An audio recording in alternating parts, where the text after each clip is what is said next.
Hi guys, so we're talking about compression bits here.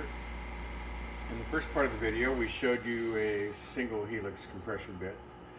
These are now twin helix compression bits, commonly used by wood fabricators to prevent tear out at high speed when you're cutting out a profile for a speaker cabinet or a table or something. So this is a left hand helix, right hand cut. It's not too complicated to set up, but it does require some attention. And then for the bottom of the tool, we come over here. It's just like a regular end mill. So the bottom is really easy. Top, pretty straightforward. You're just going to make sure that you don't nick the tool when you're loading it up. So to load it up, you just go over here until we're just going to pick up the upper helix. And once you're on that, you just process it down like so, come on back, pick up the other one, and then sharpen that one like so. So I'll just do a pass here and then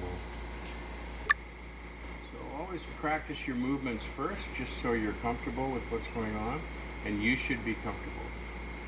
If you're not, you're going to fidget and probably pay for it with some tool marks.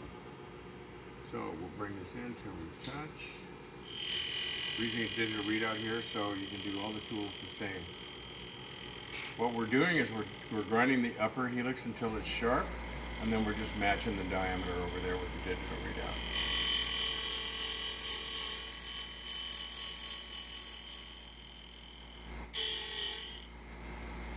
Good. Over the next loop.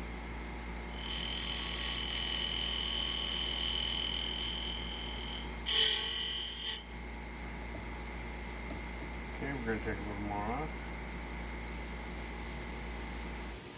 Remember, you're running the upper helix. You don't want to hit the bottom one by mistake.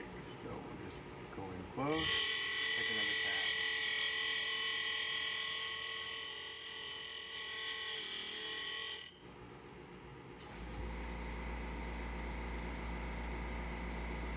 Next pass.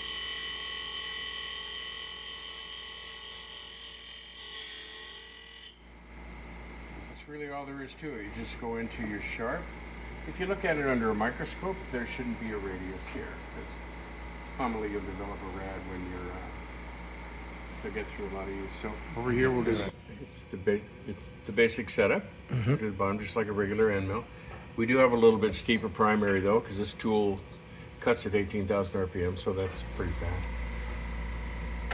Just grind it like a regular end mill. Very simple. Just load your tool.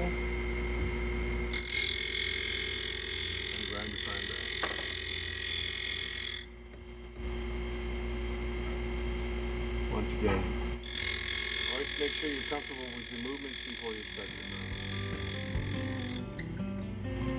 Just take a little more.